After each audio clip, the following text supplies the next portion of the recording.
Karen's father is a rich man, you know. When he passes away, she's gonna inherit a big fortune.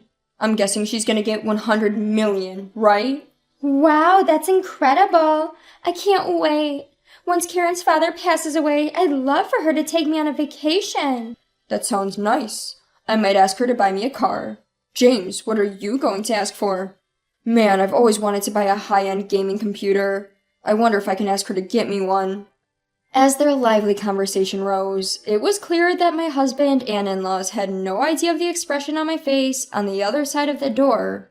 I clenched my purse tightly. My name is Karen. I met my husband James at a social club for working professionals. We immediately hit it off because we shared the same hobbies. We spent our days happily and contentedly. One day, however, I received an unexpected phone call from my mother. Karen, your father has collapsed. What? My father, a jovial man who loved dad jokes, was in a good health. He was successfully running his own company. The thought of him collapsing was unimaginable. Worried about my father, I immediately left my home and headed to the hospital my mother had told me about on the next available train. My father was a truly kind man. Despite his busy schedule, he always found time to play with my brother and me. He was a great father who loved carrying us around on his shoulders. I remember how he sobbed uncontrollably when I read out a letter to my parents at my wedding to James. It was a vivid memory. To think of such a man collapsing. Not wanting to believe the news, I arrived at the hospital where my mother was seated next to my father. She turned around to face me when I arrived. Mom, how's Dad? Is he okay? Karen, please calm down and listen. While looking at my father lying on the bed with his eyes closed, my mother explained his condition. My father had suddenly collapsed at work and was immediately rushed to the hospital. Despite multiple tests, no abnormalities were found, and the cause of his illness remained unknown. More tests might reveal the cause, but they could also further burden his body. My mother had therefore decided to discontinue the tests. It seems your father's going to have paralysis in the left half of his body. So that means he's going to need to be cared? Yes, indeed. Despite my palpable anxiety, my mother maintained a composed expression as she spoke. My mom has already resolved herself to taking care of my dad. Thinking about it, I felt my mother's strength, but I was also overwhelmed by sadness at the thought that my father would no longer be the man I knew. While I was fighting back tears, my brother rushed into the room. "How's Dad's condition?" he asked, panting, to which my mother explained my father's condition just as she had to me. "Mom, you can't handle taking care of him on your own. I live close by. I'll come help." Thank you, but please prioritize your own life. You already have your own family. My brother, hearing this, nodded, saying, "I know." My brother had married long before I did, and now has a 4-year-old daughter. The one who has the free time is me, who hasn't yet had any children. But it would take me an hour on the train to get back to our childhood home. I may be far away, and it may take some time, but I'm not planning on leaving this all to you and Mom. If there are any changes with Dad, don't keep it from me, let me know. Understood. But Karen, did you let John know before you came here? Ah.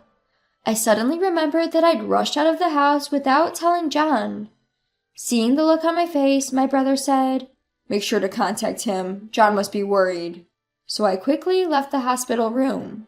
I moved to a spot where I could call, then called John. As soon as he picked up, he asked, "Karen, where are you? I was worried." Hearing John's voice made me feel relieved, but I couldn't help but cry as I told him that my father had collapsed and would need care.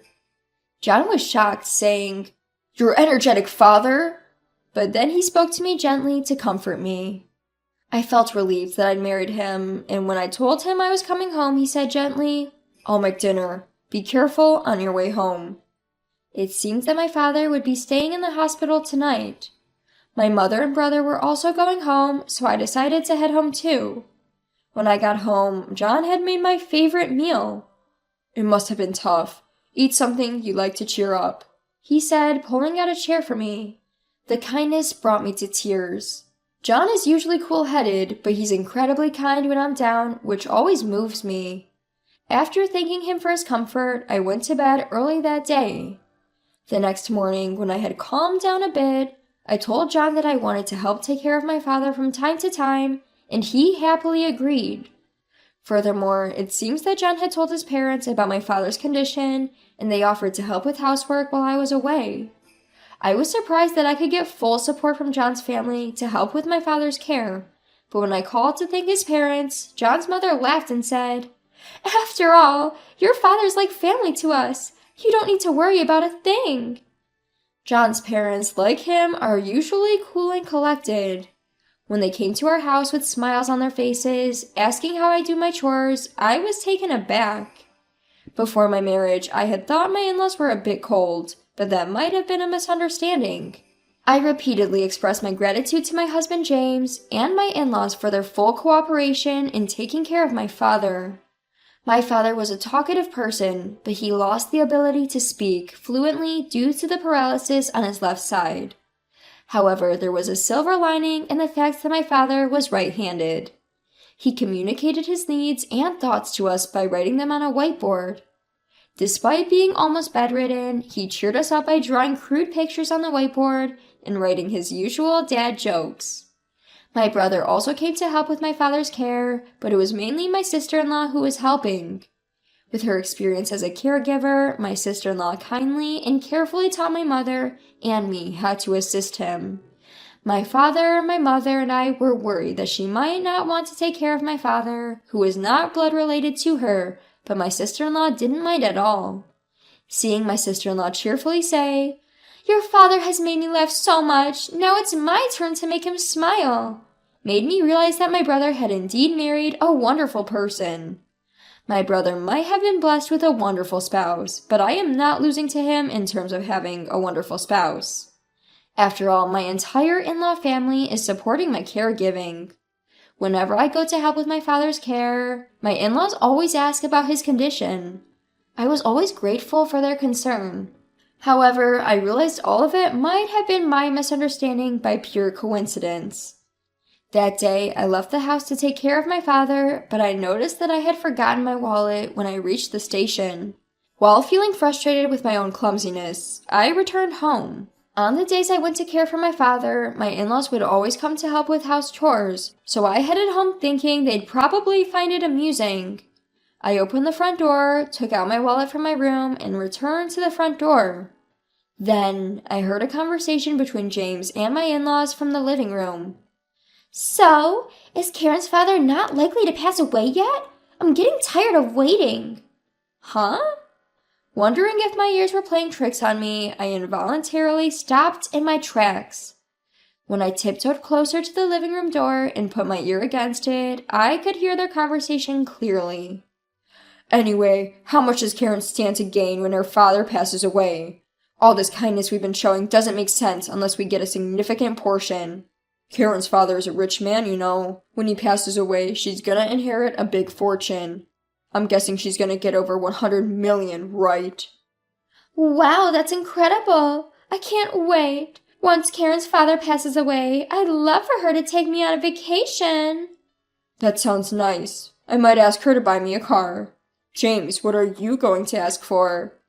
Man, I've always wanted to buy a high-end gaming computer. I wonder if I can ask her to get me one.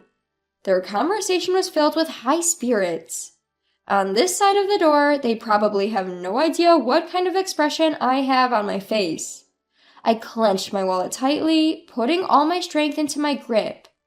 My mind was a mess, filled with anger, frustration, and sorrow. Being careful not to alert James and his family in the living room, I quietly left the house, my thoughts still in turmoil, and headed to my parents' house. If I thought my in-laws were being excessively kind to me, it was all because they were after money. My father's inheritance would certainly amount to a considerable sum. But just because of that, I couldn't accept the idea that my in-laws were hoping for my father to pass away.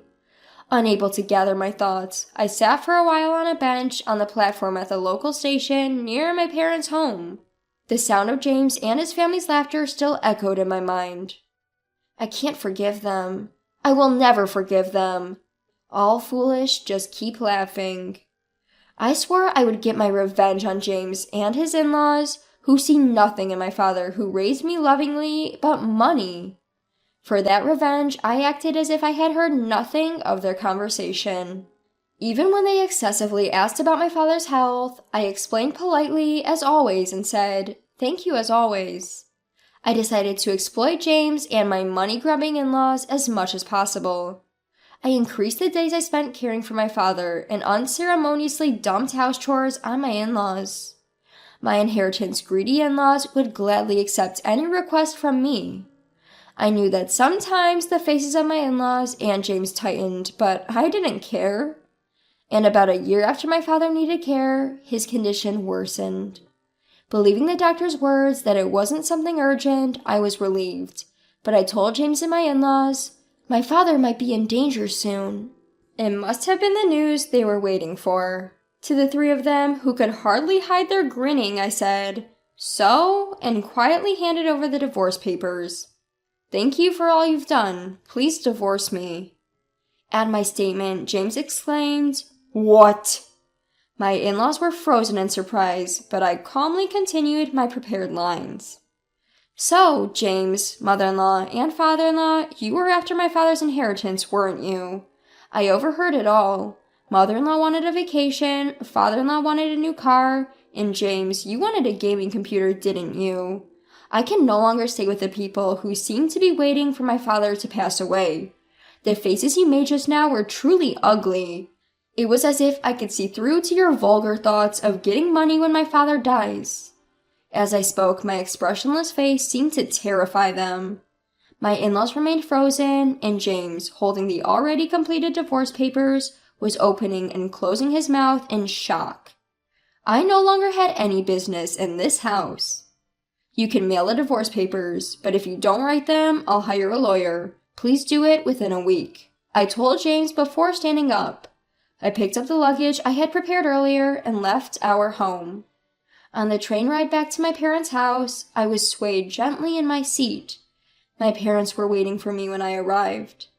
Since I had told my mother about the situation, she embraced me and patted my back, saying, "You've done well." I hadn't cried in my mother's arms like this since I became an adult. The next day, James and my in-laws visited my parents' home. I decided to stay hidden and observe the situation. When my mother opened the front door, James and my in-laws were kneeling outside an apology. "We want to apologize to Karen. There seems to have been a misunderstanding. Please let us apologize to her properly." "Misunderstanding? My daughter said she overheard your conversation. Apparently, you've been eyeing my husband's inheritance. I don't want to have any relations with people like that." Despite being sharply dismissed by my mother, James persisted. He kept repeating his plea to see me. "I can't let you see her because she doesn't want to. What she wants isn't your apologies, but for you to fill out the divorce papers. Have you done it? Hand them over quickly." "Please give me another chance." As James cried out, the sound of a cane tapping could be heard from deep within the house.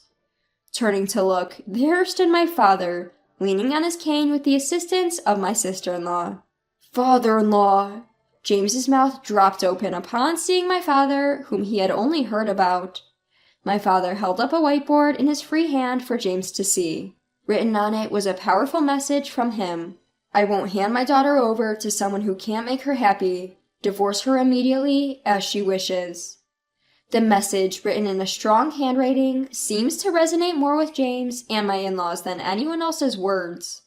They finally seemed to realize that there was no point in arguing further. Slowly, James stood up, followed by my in-laws. "I filled out the divorce papers. Here they are." As he said this, James handed the divorce papers to my mother. He promised to notify me once he had filed them with the city hall, and my mother sent him and my in-laws away. I came out from my hiding spot and said, "Thank you, Mom and Dad." My mother gave a gentle smile, while my father laughed heartily and wrote a message on the whiteboard. "A father's duty is to protect his daughter until the end." Seeing that written on the whiteboard, I, Karen, couldn't help but cry. Since his left side had become paralyzed, my father had lost the ability to do many things on his own. I had thought that he was no longer the father I knew, but that was not the case at all. He remained the same kind and caring father. He was still the dependable father who always put me first. Dad, I hope you live a long time. With tears streaming down my face, I told him that, and he responded with a toothy grin. Since then, James has returned to his parents' house, apparently living quietly with them. As for me, I've gotten used to taking care of my father and balancing that with work. It's a busy life, but no matter how busy he was, my father always made time to play with my brother and me when we were young. Knowing this well, my brother and I, no matter how busy we get, never feel burdened by caring for our father.